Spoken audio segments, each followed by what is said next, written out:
Oi, gente, tudo bem com vocês? Programa Brasil Consciência no Ar, falando hoje sobre o acionamento do novo supercomputador do INPE.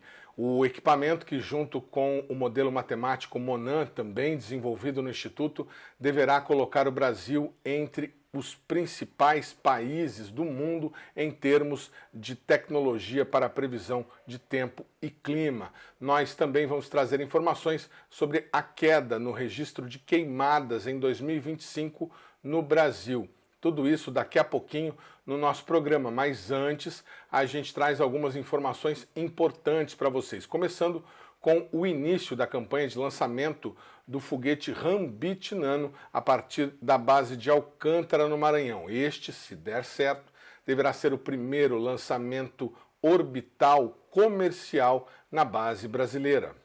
A campanha de lançamento do foguete Rambit Nano da Innospace está oficialmente aberta a partir deste domingo, dia 12, mas a informação que recebemos é de que a empresa e a Força Aérea trabalham com a ideia de que o lançamento aconteça em meados de novembro. Na última semana, o coordenador do lançamento pela Innospace, o ex-militar do CLA Arthur Badur, divulgou esta foto nas redes sociais dele, mostrando o deslocamento de São Luís até Alcântara, no Maranhão, onde ele deverá permanecer até a data do lançamento. O coordenador também divulgou fotos de operações que ele participou ainda como militar, como o lançamento do primeiro foguete da Innospace em Alcântara em 2023, o Rambit TLV.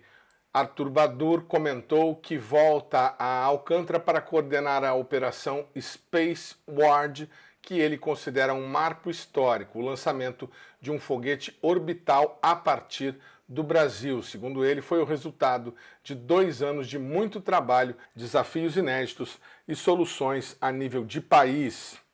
Tá aí as declarações do ex-militar do CLA, Arthur Badur, postadas no LinkedIn dele na última semana. Arthur Badur agora será o coordenador do lançamento por parte da empresa Innospace no Brasil. O foguete Rambit Nano, como vocês ficaram sabendo aqui no nosso programa, terá carga brasileira. Parte da carga foi negociada pela Agência Espacial Brasileira sem custos para o Brasil. Deste pacote fazem parte o nanosatélite GOLDS, que é um projeto da Universidade Federal de Santa Catarina em parceria com o INPE, e o nanosatélite CONASAT-1, que foi desenvolvido no próprio INPE para ser uma constelação que pretende substituir o Sistema Brasileiro de Coleta de Dados. A outra carga deste pacote é o Sistema de Navegação Inercial do Foguete Brasileiro, o MLBR, que a gente mostrou aqui na semana passada, sendo submetido a testes ambientais de vibração e também a este teste num avião. Agora o Sistema de Navegação Inercial do MLBR faz seu último teste, sendo qualificado em voo no foguete sul-coreano. Para você que não acompanhou os nossos programas anteriores sobre a carga deste lançamento, veja a entrevista que nós fizemos com um representante do grupo desenvolvedor do satélite lá na Universidade Federal de Santa Catarina e também a entrevista divulgada pela Agência Espacial Brasileira em 2021 sobre o projeto CONASAT. A aplicação principal do satélite vai ser coleta de dados ambientais. Então, tem uma série de plataformas de coleta de dados espalhadas pelo Brasil, né? Algumas centenas, milhares dessas estações, nas áreas mais remotas, áreas não remotas, estão espalhadas por tudo. Essas plataformas, elas são equipadas com um rádio para transmitir as informações que elas coletam, né, ambientais, então temperatura, pressão, vento, informações mais variadas possíveis sobre o meio ambiente, né? Sobre o que está acontecendo ali na volta daquela estação. O, Em alguns lugares é possível enviar para uma rede de telefonia celular, mas essas plataformas já foram feitas de uma forma meio padronizada, falando um determinado protocolo, e esse satélite que nós desenvolvemos fala exatamente o protocolo dessas estações. Então, ele coleta essas informações, Não é uma grande quantidade de dados, né? Se for ver uma estação apenas, mas se for ver todas as estações, aí realmente é uma grande quantidade de dados. E com todos esses dados, né, que nós recebemos no satélite, nós retransmitimos para a Terra, para as estações de controle da missão, de controle do satélite, e chegando nessas estações, esses dados vão direto para o Sistema Brasileiro de Coleta de Dados Ambientais, que é um sistema gerido pelo INPE, né? O INPE, São José dos Campos, Natal, Cuiabá, tem várias bases, mas caindo dentro do sistema esses dados, aí eles processam isso e a partir daí eles conseguem fornecer uma previsão do tempo mais precisa. Quanto mais dados, mais precisa a previsão do tempo, né? Então, esse é o nosso objetivo. Então, o objetivo é coletar esses dados, mas tem um objetivo também bastante importante, que é validar em órbita esse módulo de coleta de dados. Esse módulo nunca foi usado em nenhum satélite, né? Vai ser a primeira vez. Foi um módulo que fala esse protocolo que eu comentei, né? Ele foi desenvolvido para ser totalmente compatível com as plataformas e com os satélites brasileiros que estão em órbita hoje em dia. Então, tem aí o SCD, o Amazônia 1, eles têm um módulo semelhante a esse, que fala o mesmo protocolo, né? Mas são satélites grandes, então bem mais caros para desenvolvimento, para lançamento, né? E agora nós estamos entrando com esses satélites pequenos, né? Massa aí de 2 quilos, 2 quilos e pouco, 2.200, se eu não me engano, para fazer uma das funções desses satélites grandes, que é essa coleta de dados, usando esse módulo que se comunica com essas plataformas, né, de coleta de dados ambientais. Então vai ser uma espécie de uma revolução aí, que se nós conseguirmos que isso aí funcione mesmo, está funcionando pelos nossos testes, né, nós vamos economizar muito em dinheiro em satélites maiores. Muito bem. E qual é a estimativa que vocês têm da durabilidade desse nanosatélite? A gente sabe, né? Esse é um modelo inicial e possivelmente, se isso, como o senhor disse, funcionar, pode vir a gerar aí constelações desse satélite. Mas este inicial deve durar quanto tempo prestando esse serviço? Ele foi feito para durar um ano, 12 meses, certo? Mas o que que acontece, né? O SCD, né, já está aí em órbita há bastante tempo. Ele foi feito para durar bem menos do que a vida útil dele. Se não me engano, o SCD tinha uma previsão de também 12 meses, 24 meses, era alguma coisa assim. E já está aí há tantos anos, né? Claro, cada ano vai reduzindo aí a funcionalidade, vai degradando, né? O Floripa Sat 1, nós tínhamos uma previsão de um ano para ele também, né? Esse satélite agora, ele é uma evolução do Floripa Sat 1. Nós chamamos ele internamente de Floripa Sat 2, inclusive, que é a mesma plataforma, é idêntico, ele só é o dobro do tamanho. O nome comercial de divulgação é Goldzufsk, né? Mas a plataforma utilizada lá é o Floripa Sat 2. Então, nós temos aí uma série de melhorias do ponto de vista de confiabilidade. Nós botamos agora mais escudos contra radiação. Então, tem uma série de melhorias mesmo para aumentar a confiabilidade do satélite. O Floribasat 1 durou 6 meses, era para ser um ano, 6 meses, já com uma degradado, né? Agora, esse novo, o Goldzufsk, então tem essa previsão de um ano também. Nós acreditamos que vai durar um ano, só que nós não temos controle sobre isso. Por quê? Nós não usamos componentes tolerantes à radiação. Nós sabemos que agora, exatamente agora, nós estamos passando por um pico de explosões solares, né? Então tem muita radiação chegando na Terra. E o satélite vai estar numa órbita onde ele não está protegido pela atmosfera, né? Então, e são componentes que não são tolerantes à radiação. Então, as chances de não durar um ano existem, né? Ele foi feito para durar, nós botamos proteção extra e tudo mais. E se não fosse esse período aí meio conturbado de radiação, é, as chances seriam maiores. Mas nós sabemos que aqui no Atlântico Sul tem essa anomalia também. O satélite passa dentro da anomalia, é bombardeado por radiação, então tem uma série de problemas aí. Mas de qualquer jeito, né? Se ele durar 6 meses, o custo desse satélite é tantas vezes menor do que um satélite de grande porte que viabiliza a constelação, né? Então, é o que os americanos fazem com as constelações deles, né? Vai caindo satélite, eles vão repondo com as constelações de nanosatélites, né? Porque realmente o custo é muito baixo, né, comparado com satélites maiores.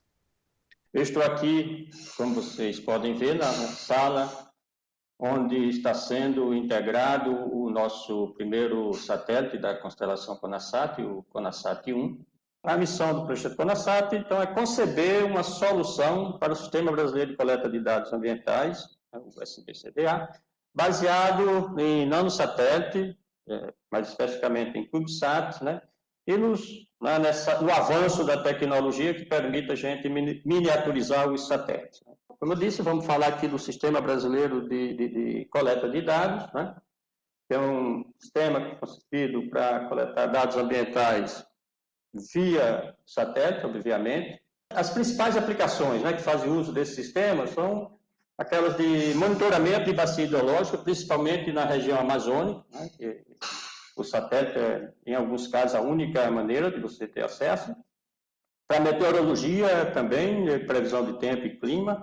A oceanografia, temos boias oceânicas ancoradas, né, que fazem uso desse sistema para enviar os dados que são coletados, né, os mais diversos tipos de dados ligados à oceanografia. E temos outras aplicações que têm um uso mais, vamos dizer assim, limitado, mas não em grande quantidade, mas também usa como qualidade de água, química da atmosfera, já usaram e usam esse sistema para fazer coleta de dados, né?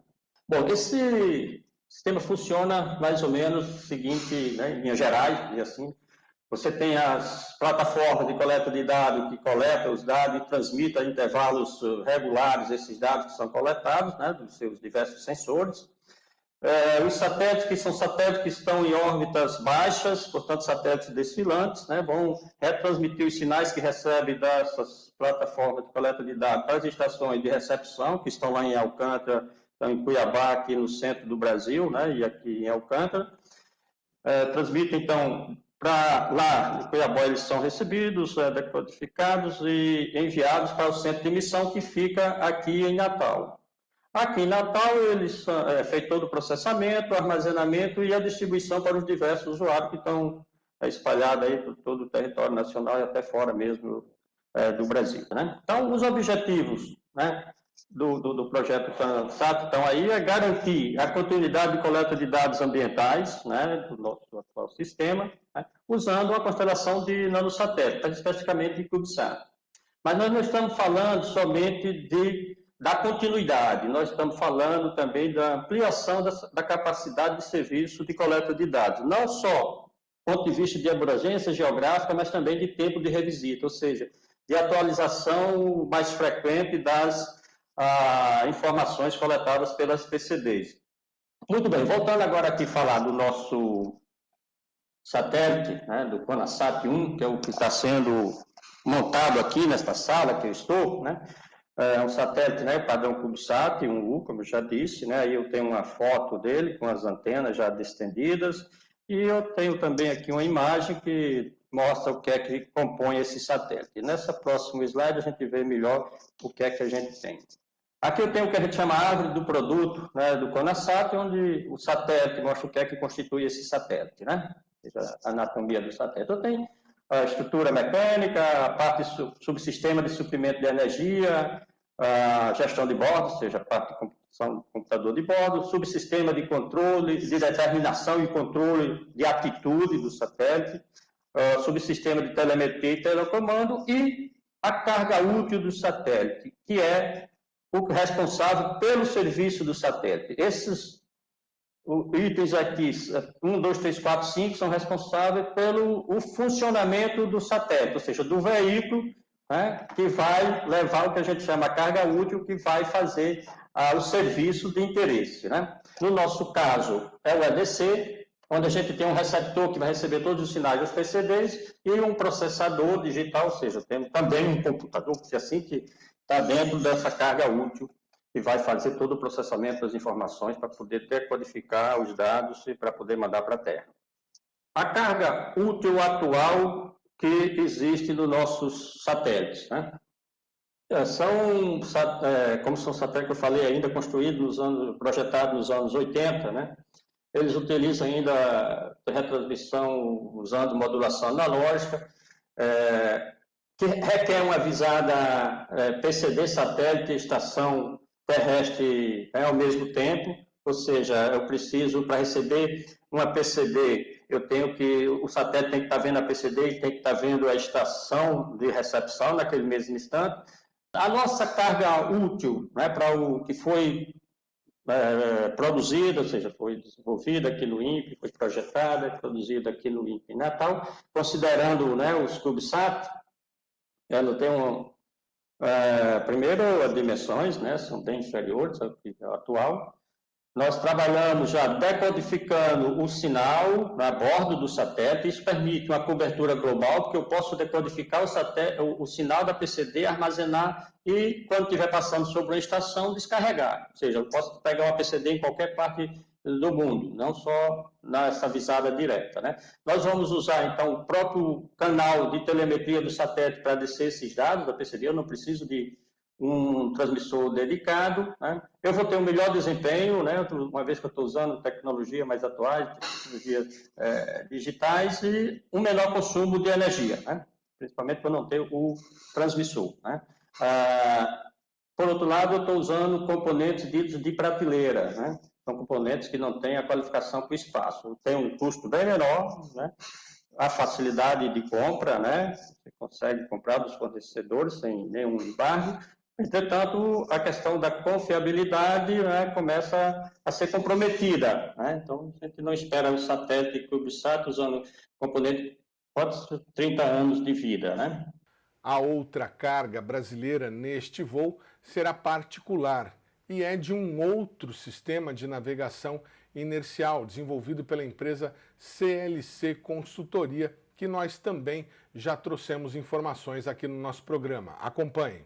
E nós vamos conversar agora com o Valdemar Castro Leite, que é o responsável pelos equipamentos que voaram também na primeira tentativa, no primeiro teste com um veículo sul-coreano lá em Alcântara. A gente entrevistou o Valdemar quando houve o lançamento do Rambit TLV, que era o foguete de teste, porque ele foi o responsável pelo desenvolvimento do sistema de navegação inicial dentro do IAE. E olha só que coisa, agora, com o lançamento do foguete de fato, orbital, o Valdemar vai embarcar no foguete um sistema inicial privado, completamente desenvolvido dentro da empresa dele e que está disponível no mercado para clientes privados. Obrigado, Valdemar, por você ter atendido ao nosso convite, mais uma vez, ajudando a gente a entender aí a evolução do Programa Espacial Brasileiro. E para quem não sabe, o que é esse sistema inicial que o senhor desenvolveu que vai ser embarcado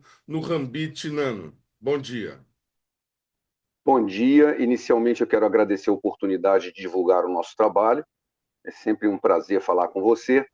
E também de esclarecer como é que está indo essa experiência agora que vai ser lançado. Em princípio, deve ser em julho agora, né? Foi transferido de março para julho. Nós estamos numa expectativa muito grande. A CLC vai embarcar 2 experimentos, e não apenas um. Nós vamos embarcar 2 experimentos. Um deles tem um codinome chamado Sputnik. É um experimento confidencial, por enquanto a gente não pode divulgar informações. A gente vai divulgar só depois do lançamento. Mas também ele está embarcando uma plataforma inercial que a gente chama de Pina FD. Ela é uma evolução da nossa plataforma que existe hoje, já qualificada em voo, que é chamada Pina F. Pina é um acrônimo de Plataforma Inercial de Navegação Auxiliada, né? Ela é auxiliada por GPS comercial, e, portanto, ele tem restrições de altura e velocidade, e nós qualificamos essa Pina F dentro de mísseis que voam dentro da atmosfera.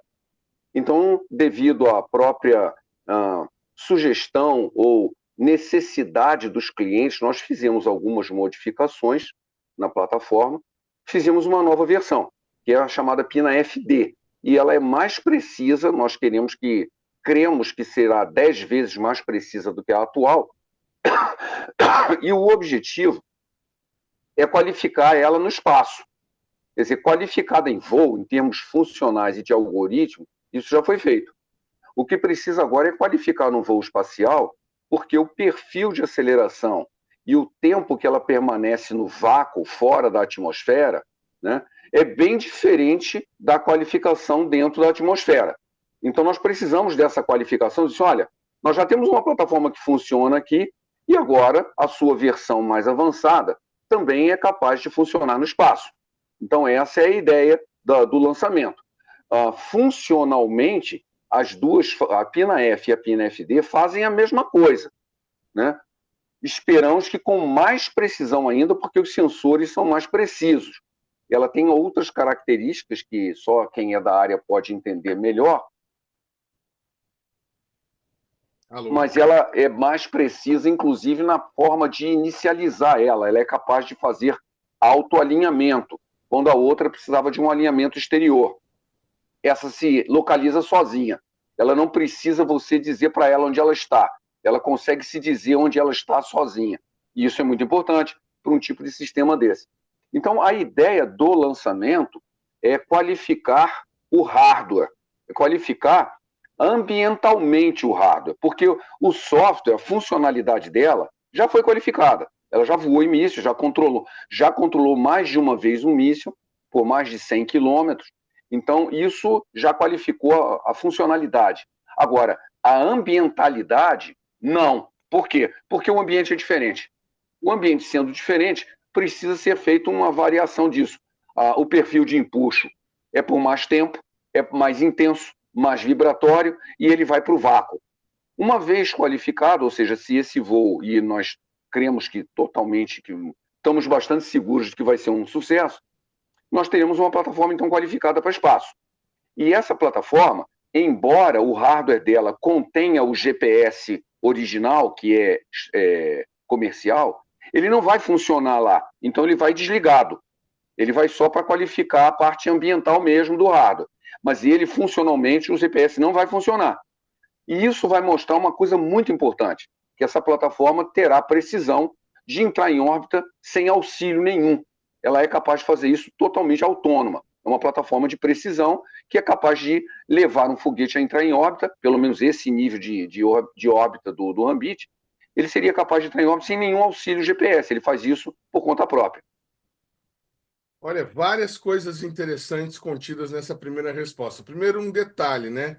Mas um detalhe que não passa despercebido. O acrônimo é em português, PINA, achei muito bacana. Plataforma inicial, para não ficar tendo que traduzir. E a segunda questão, o senhor falou que essa plataforma já foi qualificada em um voo de mais de 100 quilômetros em um míssil. Eu imagino que esse seja um cliente do senhor. O senhor pode falar que cliente Sim. é esse, que míssil é esse? Olha, eu posso falar algumas coisas, não muito, porque com certeza existe uma confidencialidade aí. Isso é um projeto que ainda está em desenvolvimento pelo cliente, então eu não posso divulgar uma coisa que ainda está em desenvolvimento. Claro. Mas algumas coisas eu posso dizer. Foi um voo dentro do país, é um voo nacional, é um desenvolvimento 100% nacional, e esses 100 quilômetros que voou controlado foi dentro do país, né? Isso é importante. Tá? Então nós temos voos de mísseis de longo alcance, tá? Que está sendo desenvolvido aqui e foi controlado pela nossa plataforma.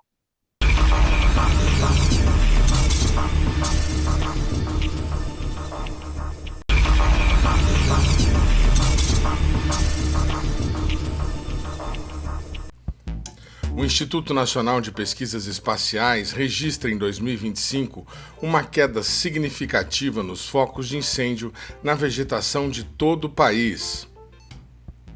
Segundo os dados do Instituto, de janeiro ao início de outubro, foram identificados 84.896 pontos de queimadas no Brasil. No mesmo período do ano passado, o número chegou a 218.765 casos. A redução percentual no ano é de 61%. Em release divulgado pelo governo federal, o coordenador do Programa de Monitoramento de Queimadas do INPE, Fabiano Morelli, explicou que os números estão abaixo da média histórica registrada pelo Instituto, que começou em 1998. De acordo com as declarações atribuídas ao pesquisador na divulgação, as políticas de prevenção e os fatores climáticos teriam sido responsáveis por diminuir o número de queimadas em 2025. O pesquisador teria afirmado que o ano não está sofrendo influência de fenômenos como El Niño ou Laninha, o que manteve as temperaturas e a umidade dentro da normalidade. Ainda segundo as declarações de Morelli, as políticas públicas de prevenção, como as campanhas e outras medidas, também contribuíram para a redução do número de focos de incêndio em 2025. O programa de queimadas do INPE é baseado na captação de dados por uma constelação de satélites que detectam o calor gerado pela queima de vegetação. Essas informações são processadas pelo Instituto e disponibilizadas na internet com atualização diária. Os números são essenciais para a gestão ambiental e na atuação de órgãos de controle de emergência, como o Corpo de Bombeiros e a Defesa Civil. No site do programa Queimadas é possível fazer o recorte por região, unidades federativas ou biomas.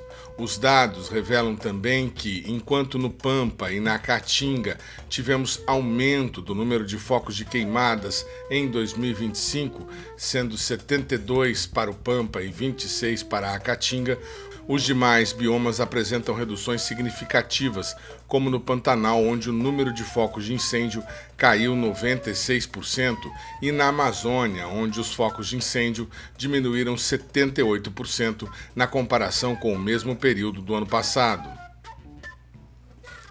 Os dados são disponibilizados em diferentes formatos, que incluem a localização geográfica dos focos detectados com atualização a cada 10 minutos, estimativas mensais de áreas queimadas, mapas diários de risco de fogo, dados meteorológicos e boletins informativos detalhados por unidades federativas, municípios, biomas e unidades de conservação. No início do mês, o INPE da Amazônia recebeu pesquisadores de diversas partes do mundo para o primeiro evento dedicado à Biomass Mission, ou a Missão Biomass da Agência Espacial Europeia. O evento reuniu cerca de 80 especialistas de diversas regiões do Brasil e também de países como Bélgica, Portugal, França e Chile. O satélite Biomass da Agência Espacial Europeia é o primeiro a usar radar de abertura sintética em banda P no espaço. O satélite tem a missão de medir a estrutura florestal e apoiar a análise de biomassa e estoques de carbono das florestas. O Brasil Consciência entrevistou o pesquisador do INPE que lidera o grupo de pesquisas brasileiro na cooperação. Muito bem, e qual é a diferença desse novo satélite, dessa banda P? Informações com vocês. O Brasil ele tem colaborado com a Agência Espacial Europeia já há alguns anos. O INPE ele é parte, né, de um acordo multilateral entre a Agência Espacial Europeia e o Ministério de Ciência e Tecnologia. E com isso, nós temos inicialmente a participação junto com a missão Sentinel, onde o INPE é um hub de informações das imagens, né, dos satélites da constelação Sentinel e, com isso, executa a distribuição desses dados para a região brasileira e também para a América do Sul, né, e outros países que tenham interesse. A partir dessa colaboração, nós também iniciamos uma atividade que foi exatamente essa participação dentro da missão Biomass, né, que é um satélite de extrema relevância para o país, já que ele é desenhado para medição da biomassa florestal, dos estoques de carbono nessa floresta, onde o Brasil detém mais da metade, né, das florestas tropicais mundiais. Então, dentro desse contexto, o INPE ele atuará principalmente na execução das análises de calibração e validação desses dados, onde é requerido um montante de informações coletadas no campo e por outros sensores que podem auxiliar, então, as estimativas de biomassa nessas regiões de floresta densa. Então, nós temos participação dentro do grupo que chama-se GeoTrees, que é um grupo de validação desses dados. Então, o INPE, junto com outros parceiros nacionais, né, que detêm informações de campo e também dados aerotransportados, principalmente de um sensor que chama-se LiDAR, que é o Light Detection and Ranging, que é um sensor que mede, é um sensor laser, né, que mede a estrutura tridimensional da floresta. Nós podemos então apoiar todas essas iniciativas de validação do dado do biomass. Muito bem. E qual é a diferença desse novo satélite, dessa banda P? Qual seria a diferença espectral e o que ela proporciona? Esse é um grande avanço, né? Primeiro que é um instrumento assim de altíssima complexidade, é um satélite, né, que necessita de uma antena gigantesca. A antena tem cerca de 12 metros, né? Então é a maior antena, né, em órbita para a coleta de dados. Esses dados são um avanço, por quê? Para a biomassa florestal, essas bandas que foram citadas, por exemplo, como a banda C, a banda K, né, tem um comprimento de onda muito pequeno, então ela não tem uma penetrabilidade grande no dossel florestal dessas florestas densas, que são as florestas tropicais. Então, os avanços nas estimativas de biomassa, que 50% dessa biomassa é carbono, né? Os avanços foram com principalmente os sensores em banda L, que já existem e estão voando. Por exemplo, tem o exemplo do sensor japonês, né, que é o ALUS, onde várias estimativas de biomassa já foram realizadas, e a banda P vem para somar a esse range de sensores, porque a banda P é uma banda, né, com comprimento de onda ainda maior, entre 30 centímetros e 100 centímetros. A banda L é entre 15 e 30 centímetros. Então, a banda P ela permite uma maior penetrabilidade dessa radiação eletromagnética dentro do dossel, e com essa interação, o retroespalhamento, então, nos dá uma informação sobre o volume de biomassa que está presente nessas florestas. Então, a expectativa é que a exatidão das estimativas de biomassa, principalmente nas florestas tropicais, melhore, né, com o uso da banda P. O senhor me perdoe a ignorância, quando o senhor diz dossel, o senhor está falando da superfície da floresta? Isso, o dossel florestal é todo o volume que você tem de vegetação acima do solo, né? Então, a gente chama isso de dossel, mas todo o volume de vegetação que você tem acima do solo. Portanto, uma banda mais longa, né, permite então com que a radiação penetre e interaja com todos esses elementos que estão dentro da floresta, te dando então uma melhor estimativa do volume de biomassa presente na região. E aí, a partir desse satélite, desse sinal e dos resultados, vocês vão ter condições de desenvolver aplicações que deem volume o quê? Em toneladas, por exemplo, nós temos na floresta amazônica tantas mil toneladas de biomassa. Seria algo assim, doutor? Exatamente, a gente consegue fazer a estimativa da biomassa por área, né, toneladas por hectare, por exemplo.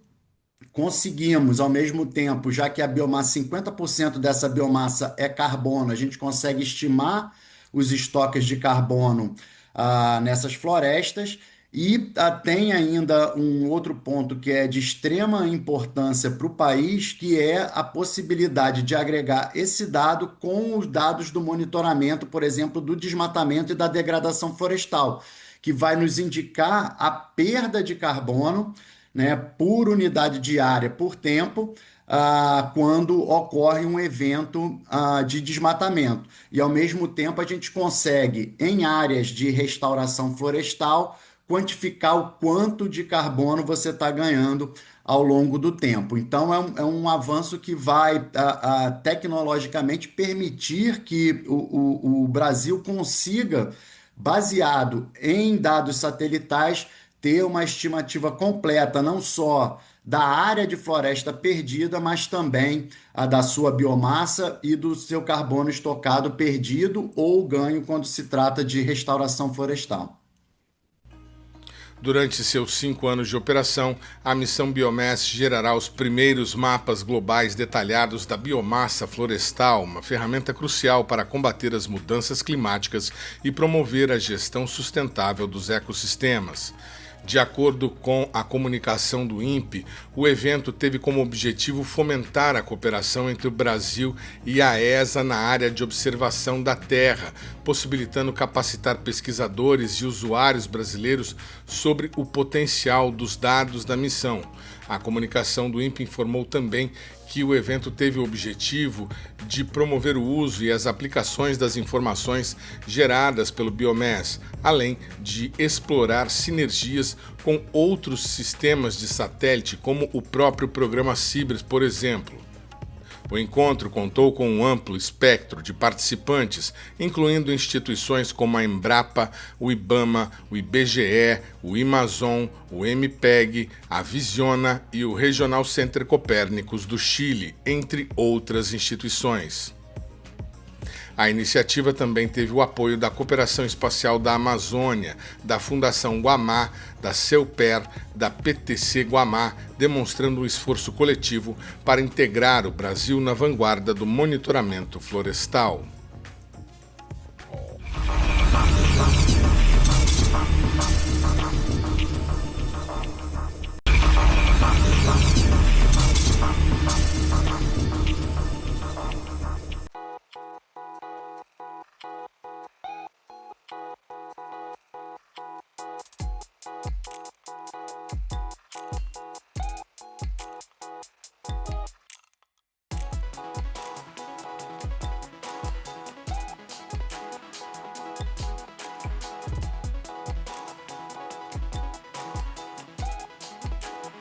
Muito bem, amigo do programa Brasil Consciência, a gente está aqui dentro do data center do INPE de Cachoeira Paulista com o Ivan Barbosa, que é o coordenador de supercomputação aqui do INPE, e com o Diego Mota, tecnologista, que eles vão mostrar para a gente como ficou o data center após a instalação do novo supercomputador. Ivan, por que esse é o maior data center de dados científicos do Brasil?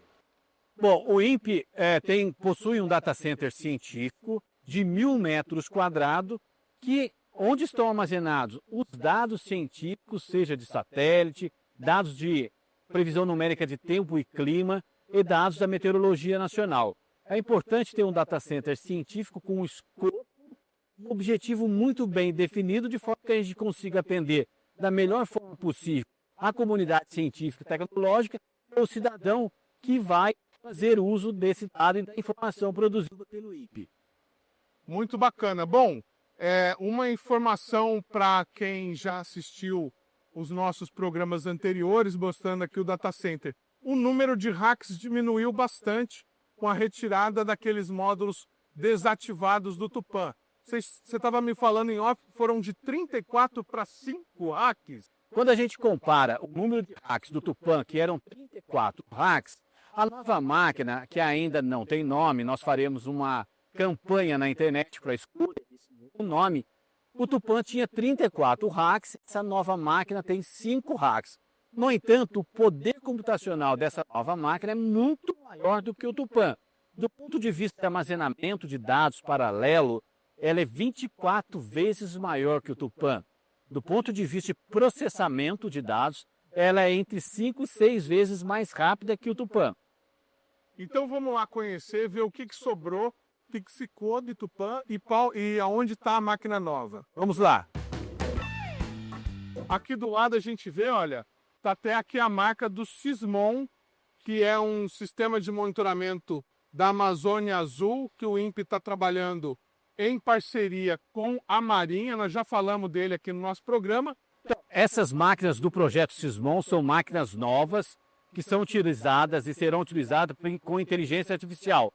São máquinas potentes e são máquinas novas, tá? O supercomputador Tupã, ele tinha 2 módulos, o módulo XE6 e o módulo XC50. O módulo XC6 ele foi desligado, foi desmontado. O módulo XC50, que ele é um módulo que foi adquirido em 2017, ele ainda é operacional. Todos os nossos modelos de previsão numérica de tempo e clima estão funcionando no XC50. Como o novo sistema de supercomputação ele já está operacional, agora nós entramos em uma fase de migração dos modelos operacionais de previsão de tempo e clima do antigo XC50 para a nova máquina. Essa transição com diferentes modelos, como por exemplo o Monan, ela leva algum certo tempo de migração em decorrência dos ajustes, compilação de código, dentre outros fatores que precisam ser considerados. A partir do momento que nós concluirmos esse processo de migração de todos os modelos operacionais que estão rodando hoje no XC50 para a nova máquina, o XC50 será desligado no início do próximo ano. E por que isso acontece? Primeiro, que ele é uma máquina de arquitetura antiga. Segundo, que ele onera muito o nosso sistema de energia elétrica. E terceiro, é que nós precisamos evoluir cada vez mais e no lugar desse XC50 será o próximo sistema de supertação que o INPE vai adquirir. Cabe ressaltar que todo esse investimento que está sendo feito aqui no Data Center Científico do INPE são recursos oriundos da FINEP, do Ministério de Ciência e Tecnologia e do Fundo Nacional de Desenvolvimento Científico e Tecnológico. Essa é a primeira máquina. O INPE ainda vai adquirir outras 3 máquinas que serão instaladas aqui nesse Data Center. O projeto de renovação de toda a infraestrutura de supercomputação do INPE é um custo total de 200 milhões, sendo que essa primeira máquina teve um custo aproximadamente de 27 milhões. Além de aquisição desse sistema de supercomputação e de sistemas de armazenamento de dados, o INPE está trabalhando na construção de uma usina de geração de energia elétrica fotovoltaica e também em subestação com 12 MVA. Há também todo o processo de modernização do subsolo, seja da parte elétrica, sistema de ar-condicionado e água tratada. Também, dentro do projeto RISC, a renovação da infraestrutura de supercomputação, está o desenvolvimento e operação do novo modelo de previsão numérica de tempo e clima, o Monan, um modelo de previsão de tempo e clima comunitário, liderado pelo INPE e que tem a participação de diferentes institutos, universidades, no país e na América do Sul.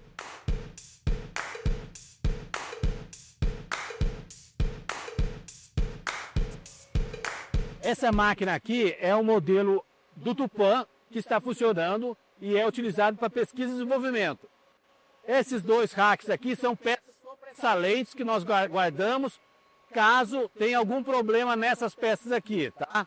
Mas assim que aquela máquina estiver operacional, com todos os modelos migrados para lá, a parte de pesquisa e desenvolvimento também irão para lá. Então há uma tendência de desligarmos, descontinuarmos também esse ambiente aqui. Legal. Desligar porque gasta mais energia, né? Exatamente. O novo sistema de supercomputação, ele é muito mais eficiente do que o antigo Tupã.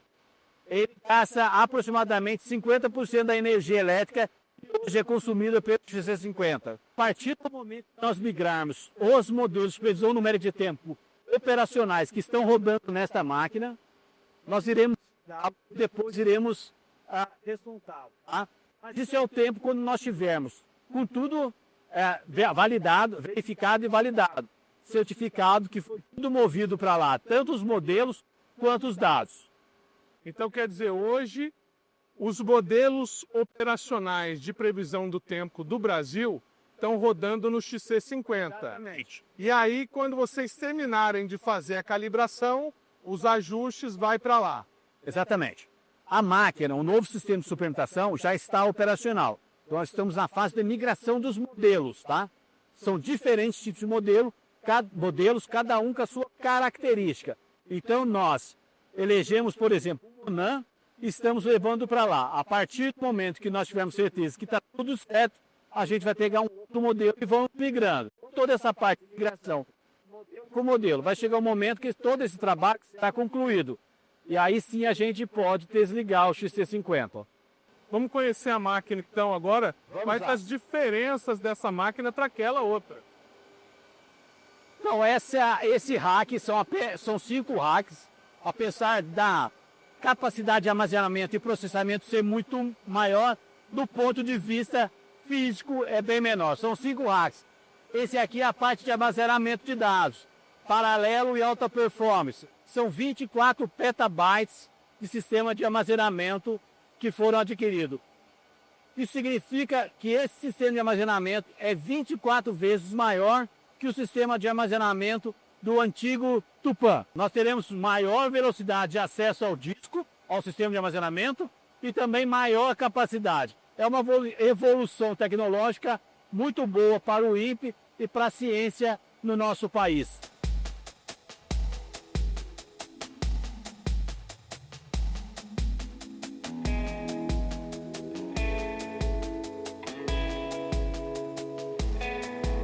Aqui são as máquinas que processam os dados dos diferentes modelos de previsão numérica de tempo e clima. São 2 racks com nós de processamento. Cada prateleira daquela tem quantos nós? Cada chassi desses aqui tem 1000 processadores. E a capacidade total de processador são 29.500 processadores. O outro tinha quanto?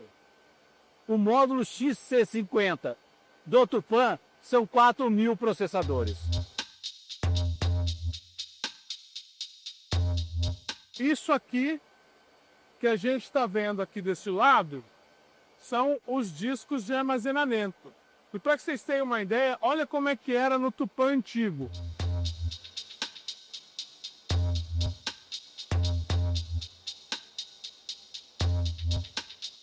Olha lá os HTzinhos.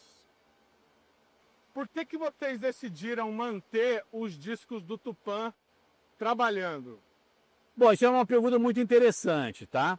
Os discos eles estão funcionando, eles não estão na garantia.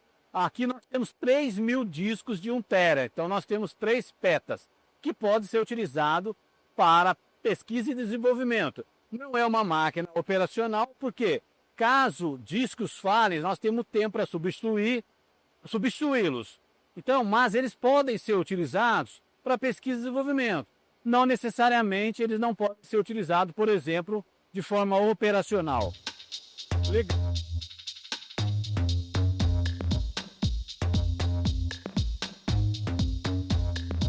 Não tem como mostrar para vocês, obviamente, né? Mas essa é a característica da nova máquina. E ali, olha, onde vocês veem esses cabos pretos, são cabos que estão passando água. Água para refrigerar o supercomputador, o funcionamento deles.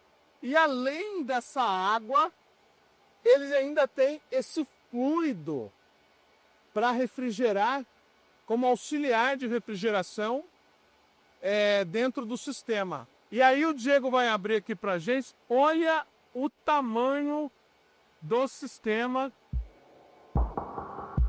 de refrigeração.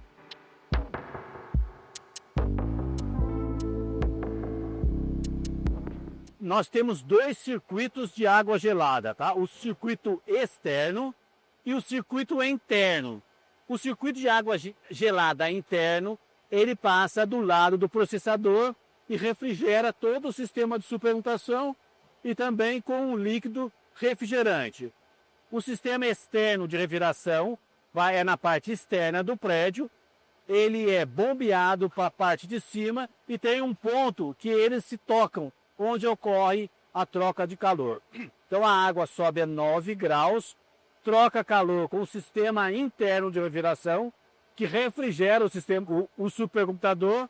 Essa água retorna na parte externa, quente, e vai ser refrigerada e vai subir novamente.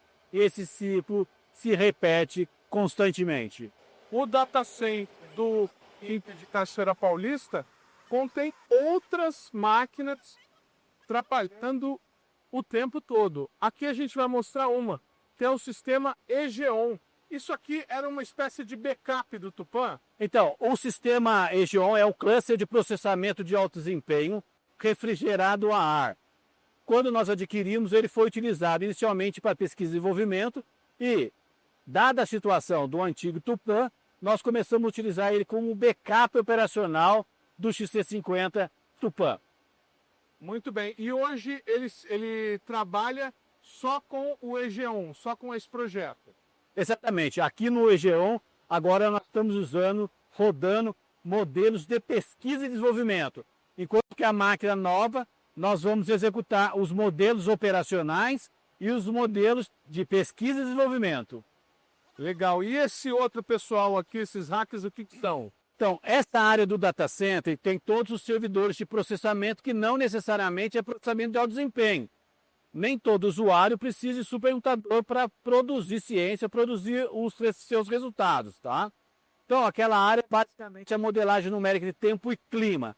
Aqui são servidores de processamento que nós temos, por exemplo, diferentes projetos e programas do INPE, como a base de informação georreferenciada, o Brasil Datacube, o DETER, Bioma PR, o programa Queimadas, os dados dos satélites produzidos por INPE, seja da família Amazônia ou da família Cibers. Cabe ressaltar que esse sistema de armazenamento de dados é diferente daquele sistema de armazenamento de dados conectado diretamente ao sistema de supercomputação. Aquele sistema de armazenamento do supercomputador, ele tem o objetivo de ser paralelo e alta performance, ser muito rápido.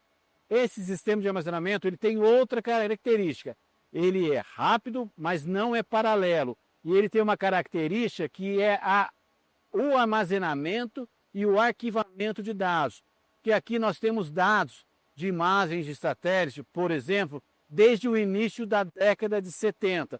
E esses dados nós temos que preservar para sempre. Então, isso é um outro tipo de característica de sistema de armazenamento para atender diferentes necessidades, demandas de pesquisa e desenvolvimento do INPE e da sociedade brasileira. Qual que é o tamanho dessa capacidade de armazenamento? Esse sistema de armazenamento de dados tem 16 petabytes de área de armazenamento. O outro sistema de armazenamento de dados, conectado diretamente ao sistema de supercomputação, são 24 petabytes. O sistema de armazenamento conectado diretamente ao XT50, 1 petabyte. O sistema de armazenamento conectado ao EG1 e outro sistema de armazenamento que nós temos aqui, totaliza uma capacidade total do Centro de Dados Científicos do INPE em 46 petabytes.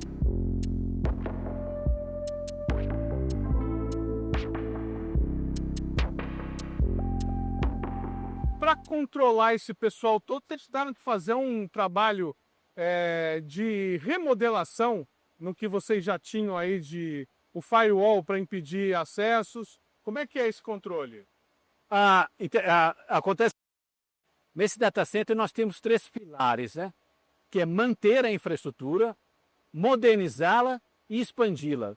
Então, o nosso sistema de segurança, de firewall, ele foi totalmente modernizado e expandido de forma a garantir a segurança e a preservação de todo o data center e dos dados e dos sistemas de supercomputação que estão abrigados aqui neste data center. O INPE está trabalhando para nós termos um segundo data center, o data center de backup, que vai ser aqui na unidade do INPE em Cachoeira Paulista, no prédio da antiga DGI. Então, nós teremos este como data center primário e teremos um data center secundário, de forma que a gente consiga preservar todo esse sistema de suplementação e principalmente os dados que são de grande importância e relevância para a ciência brasileira e para a sociedade.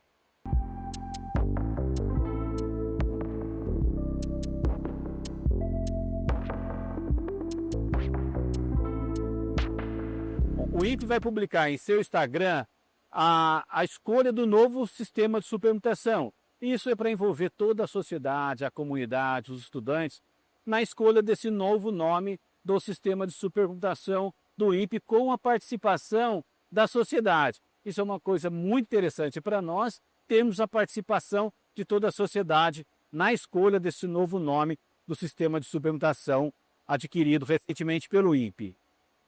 O programa Brasil Consciência de hoje vai ficando por aqui. Você que quiser conferir os demais conteúdos produzidos pelo SINCT, nossas redes sociais estão na tela nesse momento. Dúvidas, críticas, sugestões, nosso e-mail é sempre o caminho para o contato com o nosso programa. A gente volta na semana que vem com mais uma atração inédita para vocês.